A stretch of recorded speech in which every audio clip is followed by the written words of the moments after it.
All right, viewers, allow me to quickly cut across to the news break that is just coming in. The Chinese Foreign Minister Wang has met Indian Prime Minister Narendra Modi in New Delhi on Tuesday as both nations attempt to move past the strain in ties that followed violent clashes along the border in 2020. The visit is being seen as a part of efforts to put the relationship back on track. On Monday, External Affairs Minister S. Jaishankar had set the tone for the engagement, noting that having seen a difficult period in our relationship, our two nations now seek to move ahead. Viewers, do read all of this in context with what we are witnessing in terms of the tariffs imposed on India, where United States of America is concerned. Also, an attempt to move past in what had openly at one time been stated that Operation Sindhu was not just a operation that India was fighting against Pakistan, but a proxy operation fought by China as well. So, with that backdrop, with that narrative, these visuals, these optics coming into play, but isn't diplomacy all about this? I am connecting right now with my colleague Geeta Mohan, our External Affairs Editor, who's going to add more. Geeta, over to you.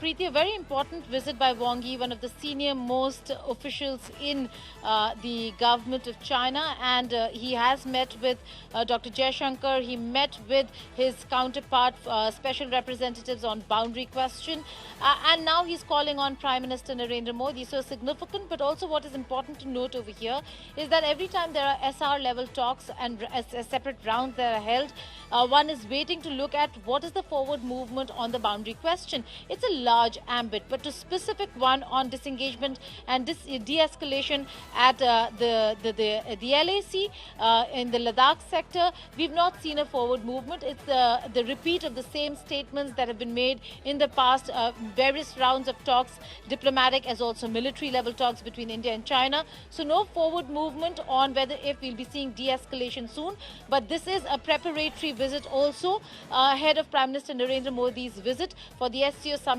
in Tianjin. So one will again have to wait and see how that really pans out, giving it a personal touch and calling on the Prime Minister, inviting him to Tianjin for the Shanghai Cooperation Organization at a time when tariffs are hitting hard to both the countries when it comes to America, whether it's China or for that matter India. Geeta, all of this also needs to be viewed in context of what we witnessed in very recent memory, Operation Sindhu, where we had openly stated that this wasn't an operation that India was fighting against Pakistan, but also a proxy war where China was concerned, number one. Number two, read this also in context of the tariff war going on between India and the United States of America. Well, absolutely, but also in context of where he is headed next, Preeti. The entire Operation Sindhu, where China stood behind Pakistan, is his next stop. He is going to go to Pakistan. Unlike many countries, many leaders who have, and a very painstaking effort made by India over the years to dehyphenate India and Pakistan, we've seen China, and we're looking at a very senior official from China hyphenating India-Pakistan in a way with the two visits that are taking place one after the other in this very same trip. So after coming to India, he is now going to go to Pakistan. Again, raises many questions as to whether if there's going to be any forward movement, can there really be a thaw in relations between India and China? The necessity is that India and China engage. The necessity is India and China need to look at trade, given the kind of atmosphere that has been created because of the United States of America, but that's necessity. Does it come from a place where there can be an ironclad friendship between India and China? Absolutely not, because that friendship and that space, that place has already been taken by Pakistan, which is where Wang Yi would be headed next.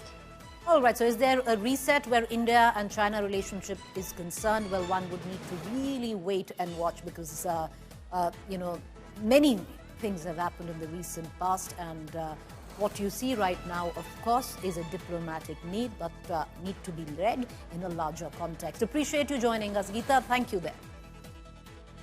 All right, viewers, talking about India and Pakistan, the big question is, should India play Pakistan where the Asia Cup is concerned? Well, that's already happening. 14 September is the match with Pakistan in Asia Cup. Lots of commentary, lots of opinion. Many suggest that national pride should be over sporting ties, especially when we've drawn a new normal where Pakistan is concerned. If water cannot flow with terror, then why is cricketing ties where terror is concerned? So what we did on the political stock exchange, Sea Voter took all these questions to our respondents. What do they think? Should, though it's happening, it's on the cards, but what do our voters feel?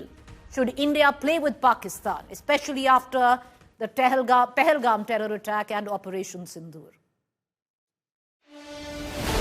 One decision, massive implications.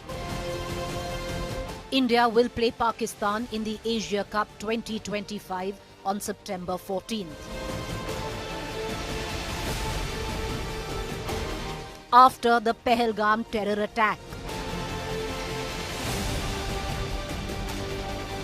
After Operation Sindhu.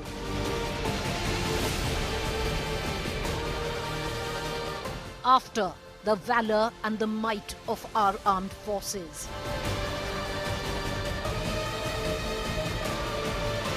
After India defining a new normal with Pakistan.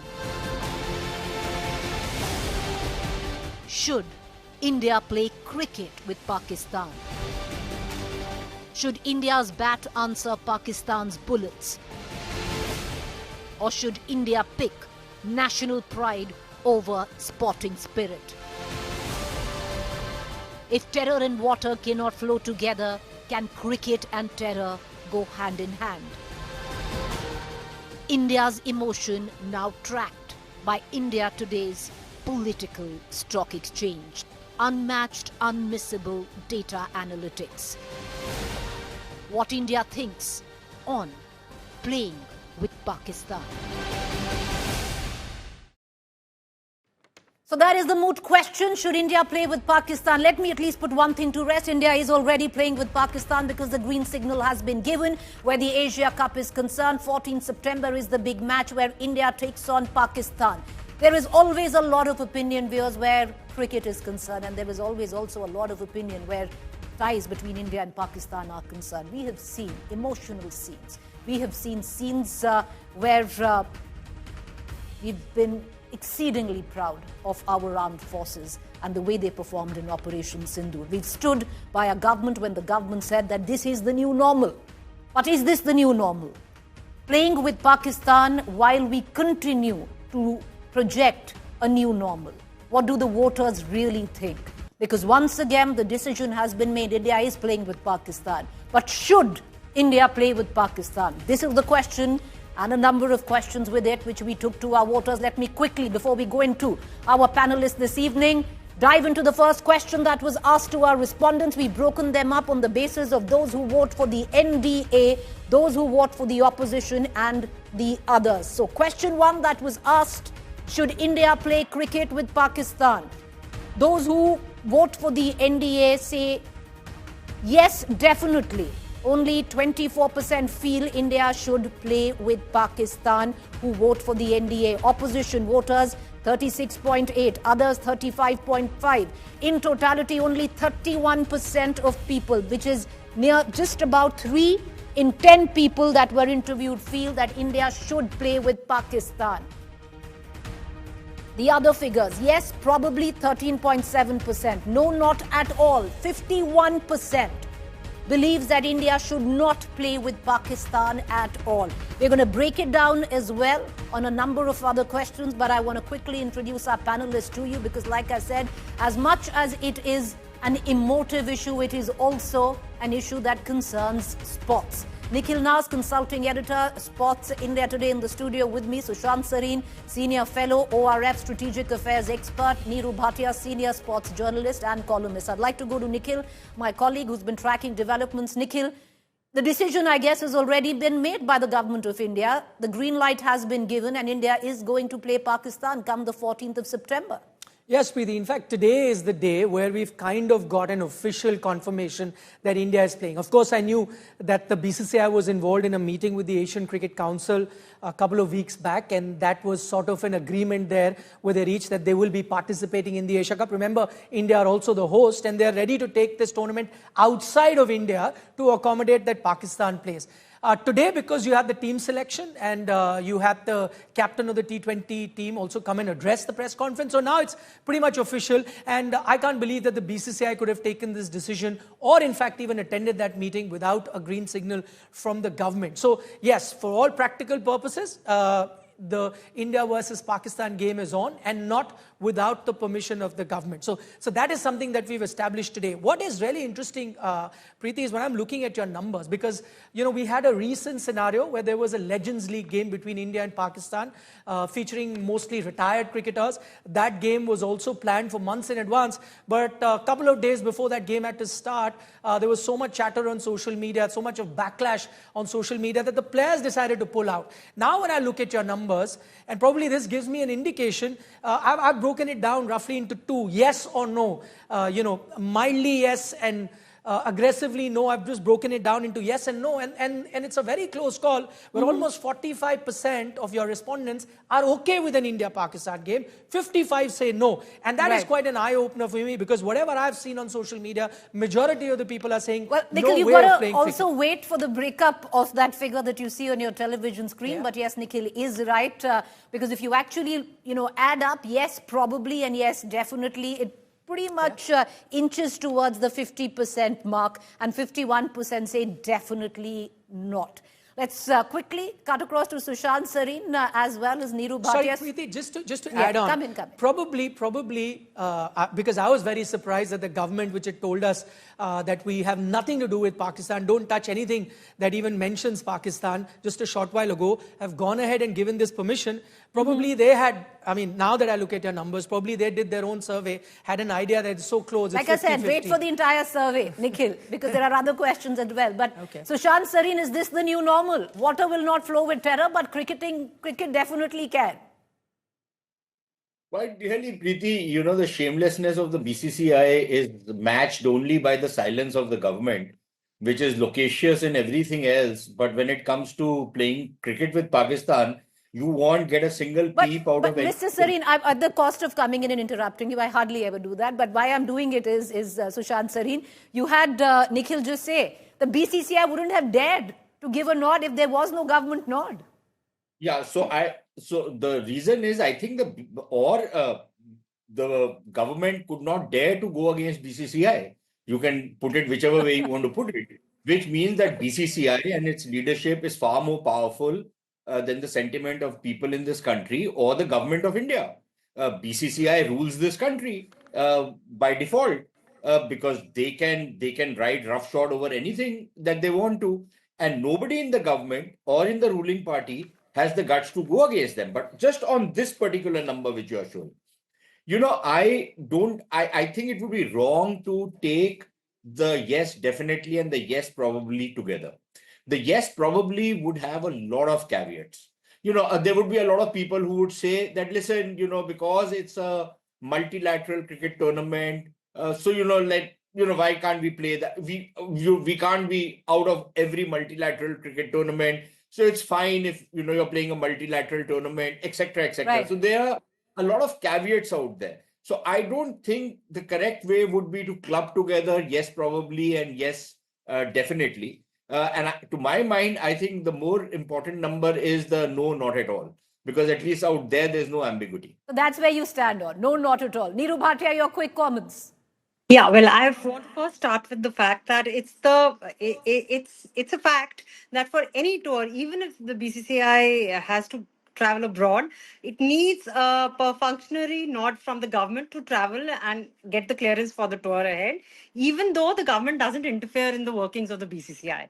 Second thing, it's very interesting to people have not been talking about it. There's an Asia Cup which is going to happen. There's a hockey tournament which will happen later this year, next month, where Pakistan refused to travel due to security reasons, even though the Indian government had offered them visas, etc., and all the facilities like they were offering to other participating nations. It's a multinational tournament, but in this case, in cricket's case, the BCCI not only got the go ahead, and they are going ahead and playing the tournament. So it's different yardsticks for different sports. I think.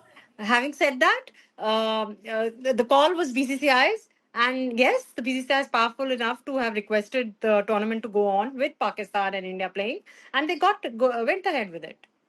All right. Okay. You know what I'm going to do is Can I quickly just- going to take all the other. I'll come back to you, Sushant. Just allow me to give in all our other figures, and then we're going to come back to all three experts.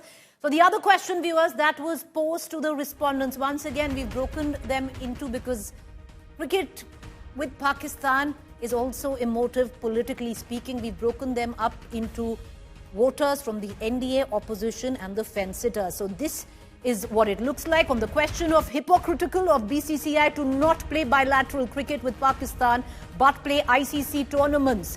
NDA voters 58% feel yes, hypocritical. 49.9% of opposition voters, total 52.1% voters feel that it was hypocrisy on the part of the BCCI to not play bilateral cricket with Pakistan but play ICC tournaments. So with those numbers on your television screen, let me go on to our third question that was posed. It's a quick snap poll that C Voter did. And the other question was, should India not play against Pakistan in ICC tournaments? Yes, nearly 45.8%. You'll see the micro data right there between opposition and NDA voters. So nearly 45.8% feel that India should not play with Pakistan in ICC tournaments. No is 21.7%. That means India should play. India should avoid Pakistan no matter what, 21.2%. So if you add it up, it's nearly about 65% that think it's not a good idea to play with Pakistan. Does resumption of cricket insult sacrifice of armed forces? All right, viewers, this is a touchy topic because all of us out there keep the armed forces of our country very, very close to our heart, and nothing compares to it. So on the question, does resumption of cricket insults the sacrifice of our braves and armed forces coming after Operation Sindhu? Yes, definitely. 62.1%, a whopping 62.1% say resumption of ties with cricket would mean insulting our armed forces. No, not at all is just 18.2%. Yes, probably 12.9%. So nearly 80% people feel that if we play cricket with Pakistan, we are insulting our armed forces that fought Operation Sindhu. Lastly, now this was an interesting question because the question was asked, should the Supreme Court intervene immediately? Because the government and the BCCI has decided to play cricket with Pakistan. Yes, 60.5% want the Supreme Court to intervene and put a stop to the match that is coming up, viewers, on the 14th of September. No, just 22.1%, can't say 17.4%. So, Nikhil, the micro data clearly mirrors what you were seeing and, anticipating on social media. Most people feel it's a no-go. Well, I mean, these numbers are revealing, Preeti, and I think this is exactly what we were looking at and what we were gauging. I think what is the most interesting point, because you actually put in the ICC tournament, and I'm going to make a distinction here. Asia Cup is not an ICC tournament. Now, Asia Cup previously has also been postponed multiple times. I think it's still a tournament that's fluid. With an ICC tournament, you also risk sanctions. You also risk being isolated. I think those risks don't run with the Asia Cup, which is why I think when you look at an ICC tournament, and it's really heartening to see that most Indians have voted that even in ICC tournaments in the current circumstances, you wouldn't want to engage with Pakistan. But I think their result should be even greater when you just look at Asia Cup. Because as I said, Asia Cup is just, a group of Asian countries that get together a few years. Sometimes it's a 2-year gap. Sometimes that gap increases for 4 years. It keeps getting postponed as well. I can't understand what the compulsion was of the government. And I'll put it back on the government because as, you heard a short while ago as well, when Neeru was pointing out that even for the Champions Trophy, the Indian team did not travel to Pakistan. So while the BCCI may be taking all the cricketing decisions, I don't agree that, BCCI is more powerful than the government, because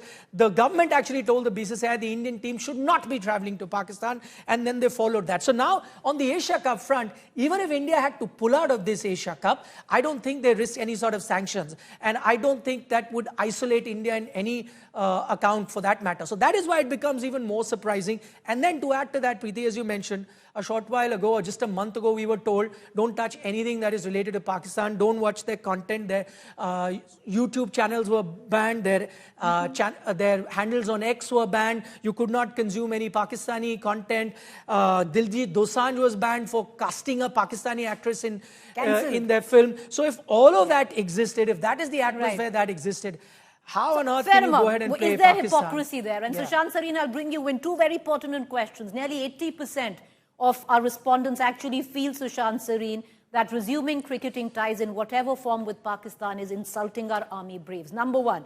And there is a 60% that actually feels that the Supreme Court needs to come in and say, no, India shouldn't play with Pakistan. No, so Preeti, frankly, I don't think the Supreme Court has any locus standi on this case. For everything, even if we want to clean drains in your colony, you have to go to Supreme Court. What kind of a goddamn country are we running that for every damn thing we run to the Supreme Court? I don't think Supreme Court has any locus standi, so I will not take this question. On the other ones, I think there's a clear contradiction which comes out. That there are 80% of the people who feel that, well, it is insulting for the armed forces and the people who sacrifice or make the supreme sacrifice for the country. And then when you look at the other questions which you have put, it seems that the sentiment is a little more mixed, right? So the numbers in that sense are a little contradictory. And one of the reasons for that is that, there is that gray area, something which Nikhil also mentions, that, there could be certain sanctions put. Now, my own sense is that he's 100% correct on Asia Cup. We have cracked down on the Asia Cup in the past. We call all the shots on the Asia Cup.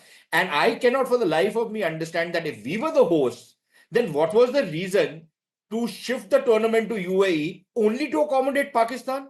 And that is bizarre in this climate at a time when the Pakistanis are threatening to throw nuclear bombs on India. You say, no, okay, fine. Because we want to play Asia Cup, we'll go to UAE. One more point, Preeti, please allow me.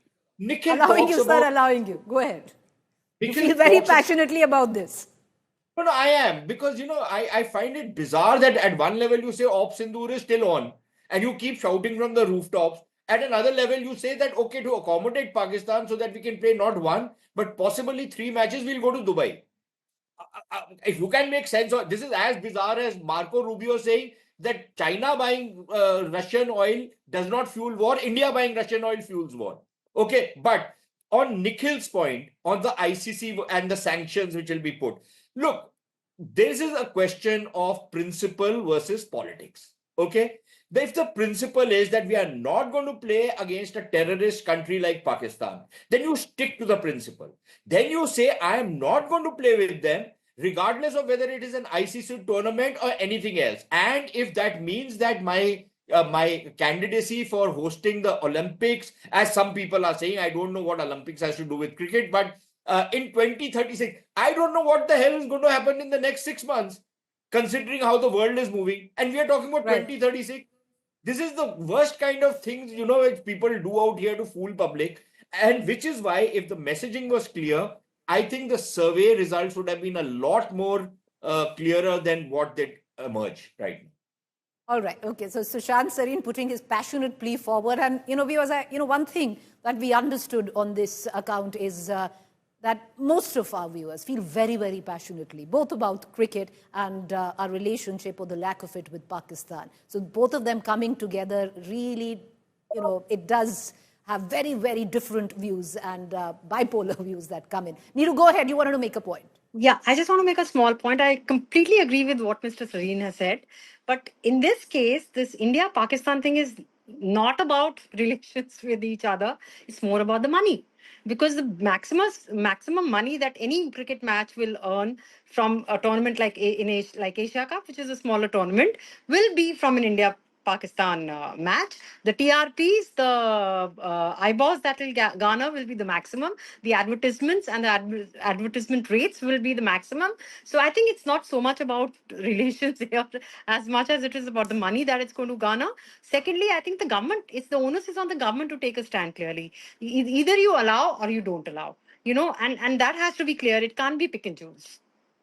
Well, you're right there. I'm going to end it there, but we leave it with that question. How much of a price is fair enough for the valor of our braves? How much of a price is fair enough of those who lost their lives in Pahalgam?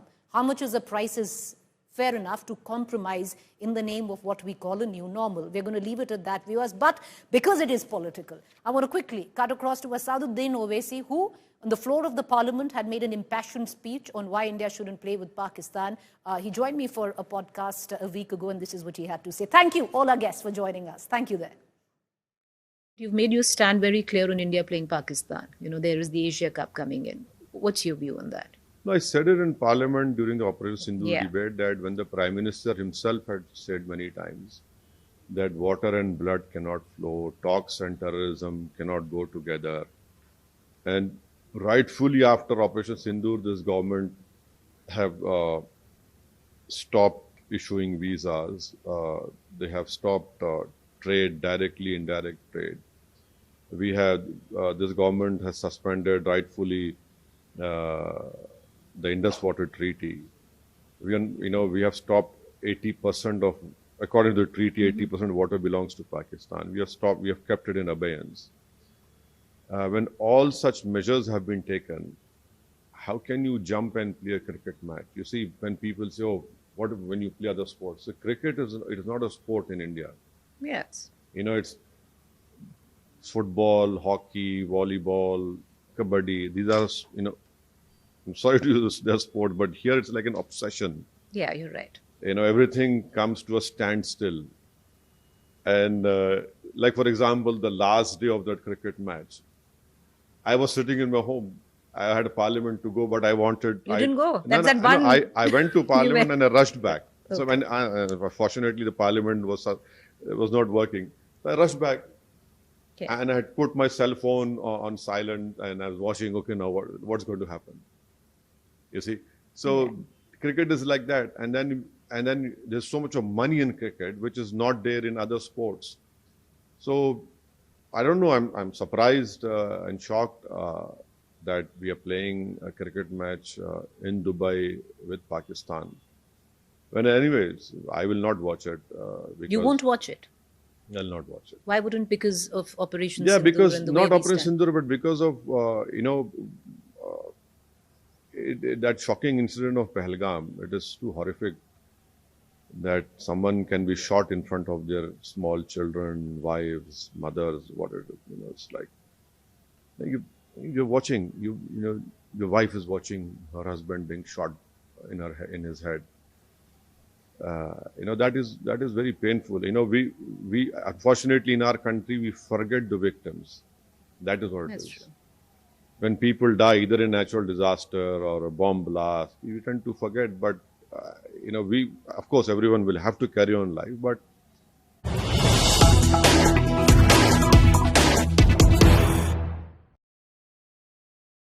all right, viewers, latest news break right now coming in. It's been raining incessantly in Mumbai. A monorail has been stuck in Mumbai's eastern suburb due to technical snag and rainfall. Passengers are still stuck inside and are being rescued using a crane. The Mumbai monorail service between Chembur and Bhakti Park came to a halt at about 6:15 p.m. today due to incessant rain. And now the passengers stuck inside the monorail are being taken out with the help of a crane. My colleague Devesh is on the phone line with us. Devesh, over to you. This is a monorail rake which was at the Mysore line monorail station, and there, as per the monorail officials, it suffered a power surge and a power outage issue, and due to which it got stuck over there, and there were passengers inside who were travelling towards Vadala, when this incident happened. The monorail rake was stuck, and following which monorail officials launched the emergency rescue operation.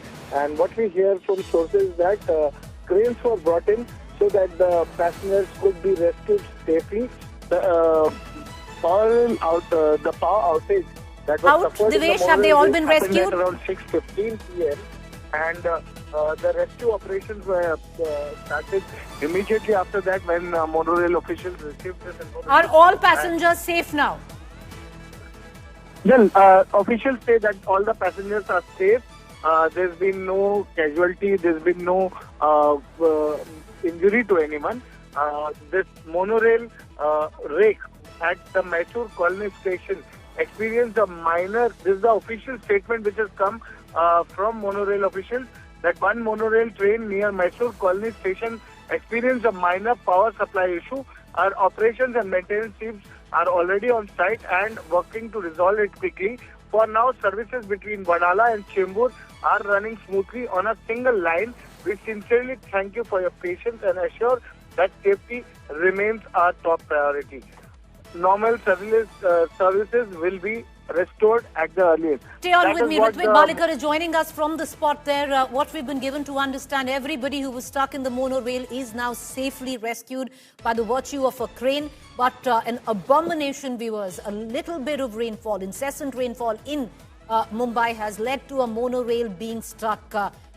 My colleague on ground joining us live right now. Over to you. Ritvik Balekar. Go ahead, Ritvik. Yes, absolutely. I'm not on the spot, but yes, the sources which are on the spot are telling us that there are many passengers who are still stuck inside the monorail.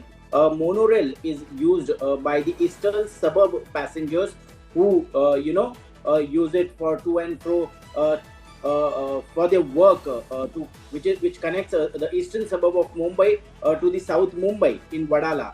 So while the incessant rain was continuing and a technical snag, a power supply issue caused monorail to get stuck between Chembur and Wadala, and since then it's been an hour now. Two snorkel vehicles have been called upon by BMC officials. Police has also reached the spot, and MMRDA officials are also reaching for the rescue operation. The crane of the snorkel vehicle is used, to get those stuck passengers out of that monorail car, and now they have been brought down, but the rescue operation is still ongoing, and many people are still stuck inside, and they are waiting for their turn to get down from that monorail car. All right, Ritvik, just stay on with me. I want to just quickly, get our viewers up to speed with the latest news that's coming in. Earlier on, the authorities seem to suggest that everyone was rescued safely, but as Ritvik is pointing out, rescue operations are still on. Those visuals that you see on your television screen, clearly there is a power outage in the monorail there. There are no ACs working. You can see the passengers who are cramped inside. For all those viewers who have seen peak hour traffic in Mumbai would understand that what is the situation right now inside this monorail. There are people who are packed to the gills in terms of the space there. One can see the visuals that are coming in, that it's completely packed. There's a power outage, so clearly the air conditioning is not working inside the monorail. And there is no light, precariously perched the monorail. But rescue operations are on, is what we've been given to understand, though there are still a lot of people who continue to remain stuck inside the monorail. Ritvik, it's an abomination that something like this can happen, especially because rain is something that Mumbai is very used to. What really went down that led to an incident such as this? Since the rail services have been affected and even the streets are flooded, many people resorted, the regular passengers, despite of using local train services and road transport, they got diverted to monorail services, and we can see in the visuals how jam-packed these monorail cars are seen, and maybe that might be the reason that it is overloaded. Only 2 to 3 cars are used for these monorail services, because there's not much footfall on any regular day. But today, because of this unprecedented footfall and unexpected crowd, which has gotten into the car. All right, so Ritvik, two things. We're going to continue to visit the story. What we know right now, there are people still stuck inside this coach of the monorail, correct? Exactly, yes. Okay, so we're going to continue tracking it. These are the visuals, viewers, that are coming in, and it is a travesty of what we're seeing on our television screen. Usually the monorails aren't packed, but because it's a shorter distance, but because it was raining, lots of passengers did take the monorail. One of the reasons for the power outage seems to suggest overloading of passengers. And these are the sad visuals that are coming in from inside the monorail, completely jam-packed with passengers there. A power outage. You can see people fanning themselves. Clearly, the air conditioning is not working. Rescue operations on by the virtue of a crane. Right now, authorities tell us everyone is safe on board. It is a game of one-upmanship where it comes down to strategies put together for pushing forth the names for their nominees, where it comes down to vice president for both the NDA and the BJP alliance. After BJP-led NDA named Maharashtra governor and former Tamil Nadu BJP president CP Radhakrishnan as its vice presidential candidate, opposition parties have now announced former Supreme Court Judge Justice B. Sudarshan Reddy as its candidate for the upcoming vice presidential elections. I want to quickly take you through on why both you have at one end the NDA and the other end you have the opposition parties coming together with choices of the reasons and why they have picked them. But before we get into the basics, we're going to put out the graphics right there because we're running short of time. I want to quickly cut across to our guest this evening, Suman Raman, political analyst, Aarti Jairat, senior journalist and political commentator. Suman Raman, yesterday we were chatting about the NDA's choice of candidate, ticking many boxes. Number one, of course, an RSS candidate, OBC, checkmating or at least putting the DMK in a catch-22 situation when all they wanted is representation. But it does seem that the opposition, India Alliance, thought of exactly the same and have done that with the TDP. However, TDP's come up right now. We just want to tell our viewers to continue to pledge support to the NDA candidate. Over to you, Mr. Raman.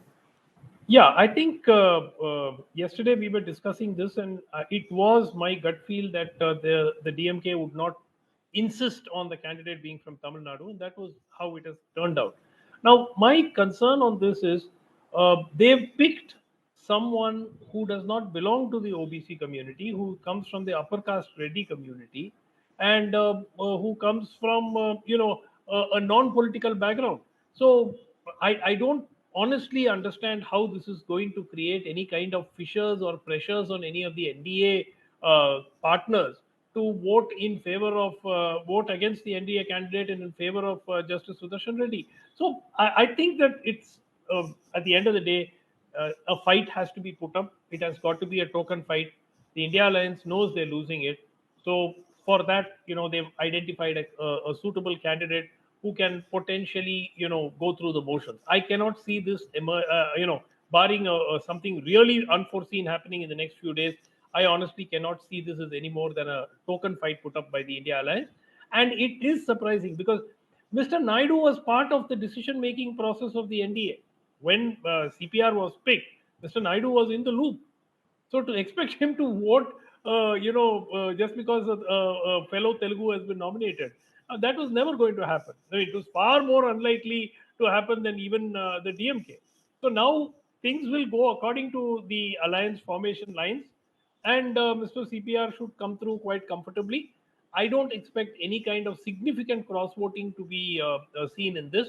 But I think that by not putting up an OBC candidate or a Dalit candidate, perhaps from Bihar, I think the India Alliance, maybe they may have missed a trick.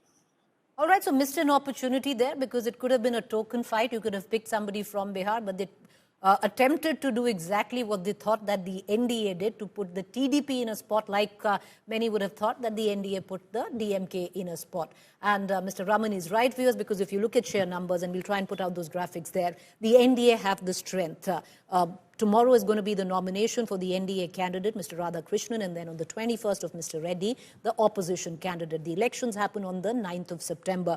Will there be cross-voting? It doesn't quite seem so. The NDA, the opposition was hoping that it would put the TDP in a spot. That didn't quite happen. They made their allegiance very clear, number one. Number two, the YSRCP, even with their handful of MPs, have decided to stick with the NDA choice, as they had already pledged support to Rajnath Singh, the one who was mediating on the account of the NDA. The BRS, in all probability, will stick with the opposition choice. But Aarti Jairath, what do you make of it?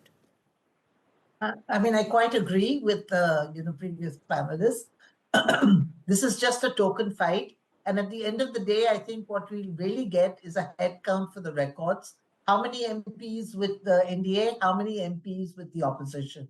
And that's all really it amounts to. Although I think the opposition is trying to pitch it as an ideological fight, given the fact that, Radhakrishnan has an RSS background and is a staunch RSS loyalist. But, the interesting thing about Radhakrishnan is that although he comes from the RSS, and apparently in Tamil Nadu, he was jokingly referred to as the Vajpayee of the BJP in Tamil Nadu, because actually he is known to be a moderate, he's known for his sobriety. And, when the BJP was formed in 1980, he was appointed as an aide to Atal Bihari Vajpayee, who was then the president of the BJP. So maybe some of, Vajpayee's consensual politics rubbed off on Radhakrishnan. And, it's going to be a very interesting thing because he is so diametrically opposite to the previous incumbent. Maybe we can hope for some, more stability and some more order. Mr. Raman, I know you want to come in, but I'm sorry, that's all the time that we have for in this segment. But so thank you, I appreciate it. One sentence, quickly. Yeah. I mean, Mr. Radhakrishnan is not the typical, the RSS man who would go from village to village on a bicycle. He's very wealthy. He declared assets of 67 crore in 2019. Yeah, he is a businessman. Yes, he's an industrialist on his right. But thank you. I appreciate both of you for joining us. Viewers, let's quickly move on to something that made news on whether there should be enough women representation in the core team of the RSS. What started as a routine book launch quickly transformed into one of the most compelling Q&A moments leading up to the RSS centenary. India Today's executive editor-in-chief, Kalli Puri, boldly called for greater female representation and invoked an answer by Mr. Mohan Bhagwat. Listen in.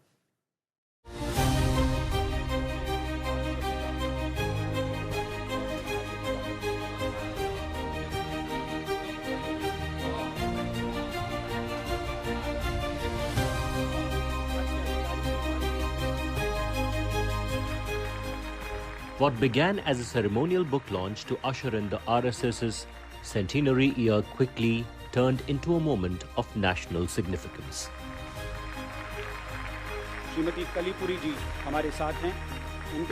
In a packed auditorium, a seemingly routine event took an unexpected turn as India Today's executive editor-in-chief Kalli Puri made two suggestions in her speech to RSS Sarsanchalak Mohan Bhagwat, who promptly replied.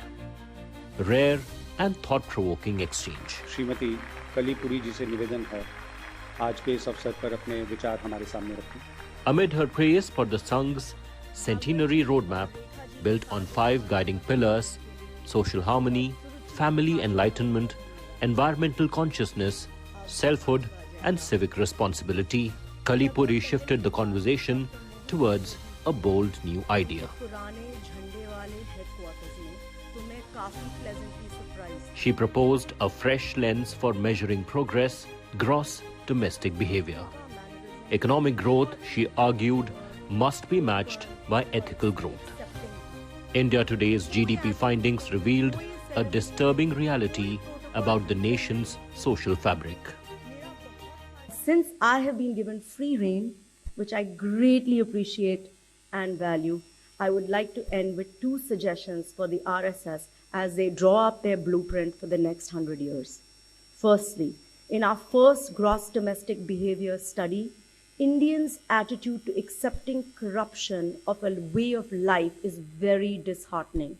In one state, corruption is accepted as a necessity by 94% respondents. We must not allow this collective surrender to corruption, and we must work hard together to root it out. Then came the moment that shifted the tone to push for more inclusivity. Kalli Puri posed a pointed, forward-looking question. Will the RSS's vision for the next century place women at the heart of decision making. Women could be included more in the leadership council of the main RSS organization.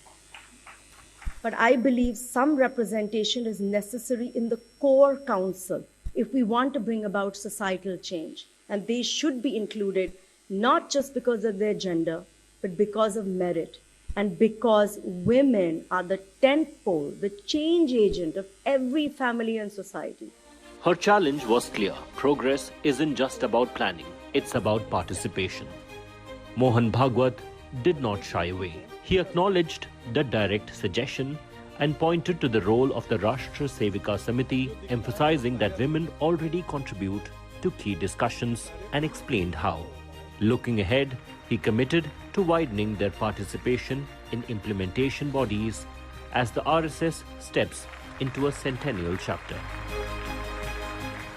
हमारी जो core body रहती है निर्णय करने वाली प्रतिनिधि सभा, उसमें विभिन्न संगठनों में काम करने वाली मातृशक्ति को बाकायदा निमंत्रण रहता है। वहाँ के सारे संवाद में उनका भी सहयोग रहता है, चर्चा में उनका भी सहभाग होता है, निर्णय हमारा सबका मिलकर होता है। और हम इसकी विशेष चिंता करते हैं कि महिलाओं के संबंधित कोई मैटर हो, जैसे वृंदावन की हमारी प्रतिनिधि सभा में हमने महिलाओं के बारे में एक प्रस्ताव पारित किया। तो प्रस्ताव हमने तैयार किया, हम लोग पहले आए, प्रस्ताव समिति वगैरह वगैरह। बाद में हमारी माता भगिनी आ गई विभिन्न संगठनों से, फिर वो तैयार प्रस्ताव हमने उनके हाथ में दिया। उन्होंने जो किया हुआ था उसमें हमने आगे सुधार नहीं किया, वैसा का वैसा हमने उसको पारित किया। बाकी सब काम समाज के हित के, संघ के बाहर जो हम करते हैं उसमें महिला पुरुष मिलकर ही काम करते हैं और कोर ग्रुप में पदाधिकारी भी रहते हैं। सेवा भारती की अध्यक्षा दिल्ली के अखिल भारतीय, वो एक महिला है। ऐसे और भी संगठन है, मैं एक उदाहरण के लिए नाम दिया। मैं ये बता क्यों रहा हूँ, ये सारा होता है लेकिन ये नेचुरली इवॉल्व होता है और ये ऐसा इवॉल्व हो सकता है, इसका कारण है हमारे कार्यकर्ताओं का जीवन व्यवहार। A bold appeal met with the door left ajar. As the song steps into its new chapter, the spotlight shifts to action. Not just planning, but participation. Not just vision, but a seat at the table. A 3-day symposium is being organized on centenary year of RSS, led by RSS Chief Mohan Bhagwat. The symposium will be held from August 26th to 28th at Delhi's Vigyan Bhavan. Bureau Report, India Today. All right. Meanwhile, one of the staunchest supporters of Saffron, Uma Bharti, did speak about women representation in the RSS in my podcast on politics. Listen in. We leave you with that. Thank you for watching. RSS से आपका बहुत long relationship रहा है, आप बहुत close हैं RSS के। उसके हिसाब से आपको लगता है, क्योंकि हम महिलाएं की बात कर रहे हैं और ये मैं आपसे ज़रूर पूछूंगी, कभी आरएसएस में ऐसा क्यों है कि एक महिलाएं सरसंचालक नहीं बन सकती? मैं अम्मा की वजह से संघ के संपर्क में आई थी जी, क्योंकि अम्मा विजया राजे सिंधिया जी। तो अम्मा जो है ना उसी समय कांग्रेस से जनसंघ में आई जी, हालिया बिल्कुल, जब वो मेरे को मैं उनको मिली ऐसे कहूँगी। तो उनकी वजह से उस समय क्या था, संघ और जनसंघ की बहुत करीब, बहुत नज़दीकी थी, क्योंकि अधिकतर संघ के ही प्रचारक थे जो संगठन मंत्री के तौर पर बीजेपी में काम कर रहे थे। तो उस समय से मैं उनके संपर्क में आई और मुझे कभी ऐसा लगा नहीं कि वो महिला विरोधी हैं, बल्कि मुझे लगा कि वो महिलाओं का अत्यधिक नमस्ते सदा वत्सले मातृभूमि शब्द का प्रयोग हो रहा है संघ की प्रार्थना में, मातृ पितृभूमि का नहीं हो रहा है। उनकी एक अलग संस्था है राष्ट्र सेविका समिति और उसकी जो संघ चालिका होती हैं एक महिला होती हैं और उसी परंपरा में वो चल रहा है। जैसे रामकृष्ण मिशन का शारदा मठ बिल्कुल अलग बना हुआ है, तो उससे महिलाओं के अधिकार कभी कम नहीं हो जाते हैं। और कई महत्वपूर्ण कार्यक्रमों में मुझे चीफ गेस्ट भी बनाया गया है, उनके कार्यक्रमों में एक महिला को ही चीफ गेस्ट बनाया गया है और वो भी तब जब मैं बीजेपी में थी ही नहीं, बीजेपी से अलग थी, राजनीति नहीं कर रही थी। आपकी जो राजनीति नहीं कर रही थी, सॉरी, छोटी थी, विदेश जैसे इंग्लैंड गई तो वहाँ हिंदू स्वयंसेवक संघ के नाम से हमारा काम चलता है, तो मेरा संडे उनके लिए रिजर्व रहता था।